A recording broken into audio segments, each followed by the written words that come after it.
what's up, you guys? Marty Schwartz here with Marty Music. Thanks for the support. I'm going to break down for you, I think, the most valuable piece of music theory. If there was only one piece of music theory that you could know, it'll be this, and that's knowing the chords of the major key. So we're going to zoom in, break it down. If you want to get more into guitar, you can sign my newsletter. I'll send you some free courses as well. First comment down there, you can see where you'll go to it. But let's get to it. All right, let's work on the chords of the major key or the major scale. It's 6 chords that are used all the time in music, but there's a 7th chord as well. We're just going to start analyzing it and breaking it down. Like I was saying in the intro, it's really the building blocks for all of music theory. So I think this is a great place to start. I'm going to pick the key of G. So you hear that do, re, mi scale. The first thing here is we're going to learn that do, re, mi on one string. And those are going to be the roots of the chords of that key. So first thing I want to say is that there's 7 notes in the scale before it starts over again.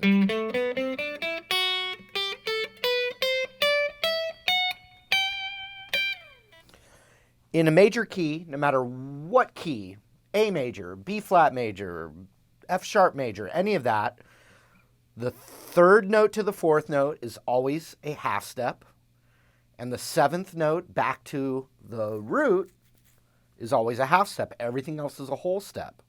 So let's start with number 1, note number 1, the root. We're talking about G major right now, so I'm going to play the 3rd fret on the low E.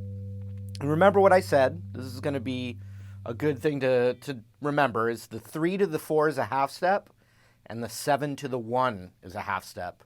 The rest are whole steps. So that means the 1 to the 2 is a whole step.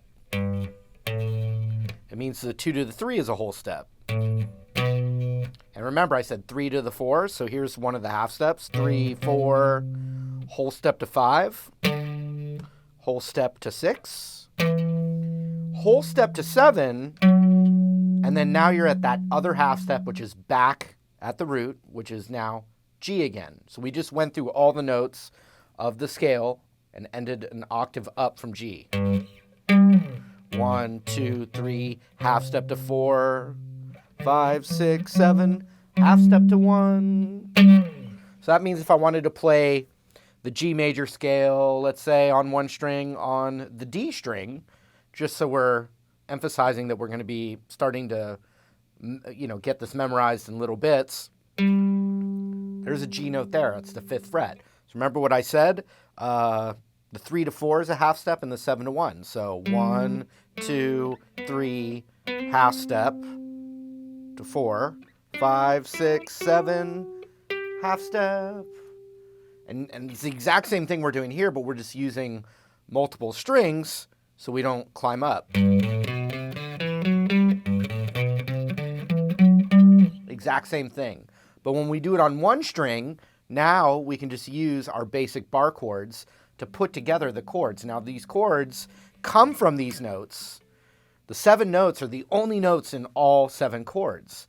So the notes are kind of like the DNA of the sound of the melodies, the sound of the chords. It's 7 notes that are put together in lots of different combinations to make these chords. So 1, 2, 3, 4, 5, 6, 7, 1 again.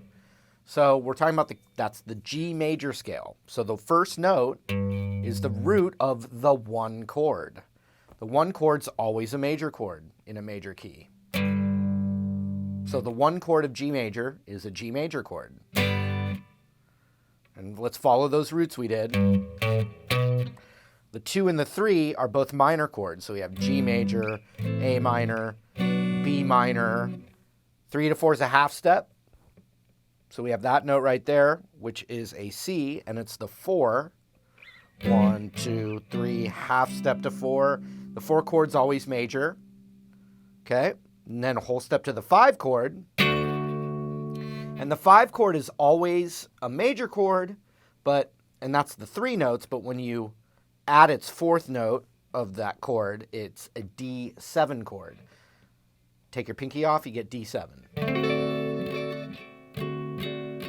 The 5 chord's the only chord in the key that's a dominant 7 chord.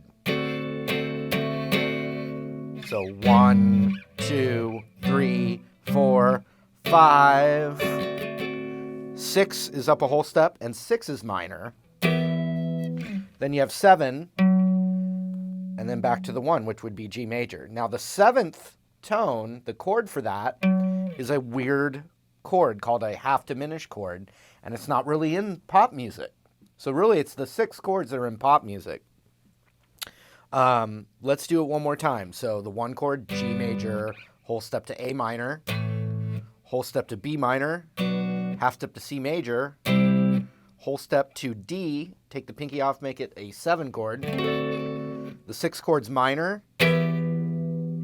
Then the 7 chord no one uses in mainstream music. It's used in jazz, but right there.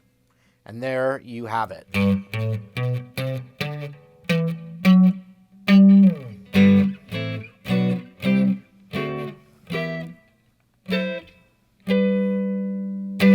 And don't worry about that 7th chord right now. So next what I want to do is play that same thing, but with the A roots. So the 1, the G note is right here on the 10th fret of the A string, and it's major. So G major, up a whole step to the 2, which is minor, up a whole step to 3, which is minor, and then 4 is up a half step, which is major. So that's C major. And now I'm going to, since I'm running out of runway here, I'm going to do my 5 an octave lower right here. And you can do it as a 7 chord. Then you have 6. And then, like I said, the 7th chord no one really uses. Oops, sorry. And then you're back at G again.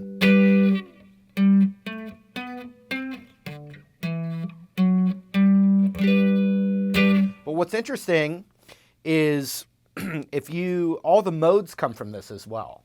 So understanding this and then starting to see progressions and analyzing how the keys work, it actually unlocks all the modes.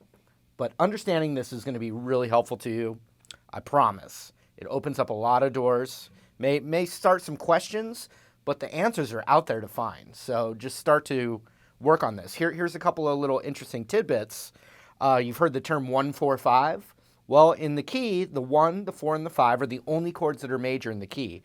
And so for G, and I know this stuff pretty well, you need to work on it to get it memorized, but the 1, 4, and 5 of G is G, C, and D, which I could do this way too.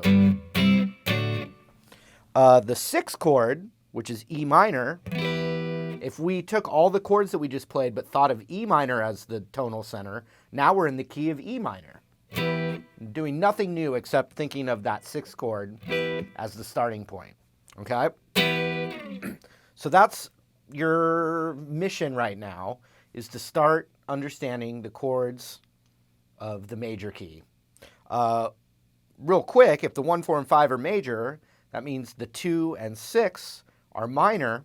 The 7, which we didn't really work on right now, is a minor 7 with a flat 5, also sometimes called half diminished. And I just, when you're going through the chords right now, when you get to that 7 chord, so in G major, when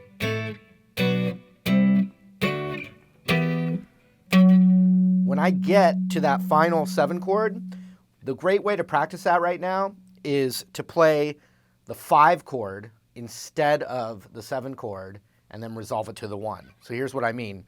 The 5 chord is D7.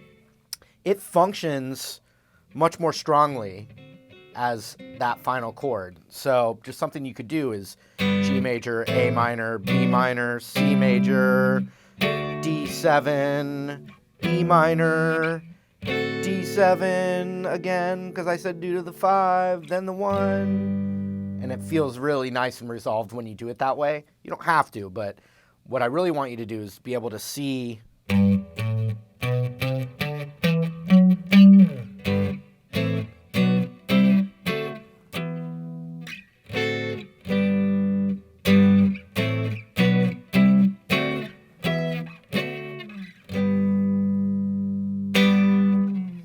guys, I really hope that helped you. Also, thanks for supporting Marty Music. That's where I am. That's where I make my new content as of making this video.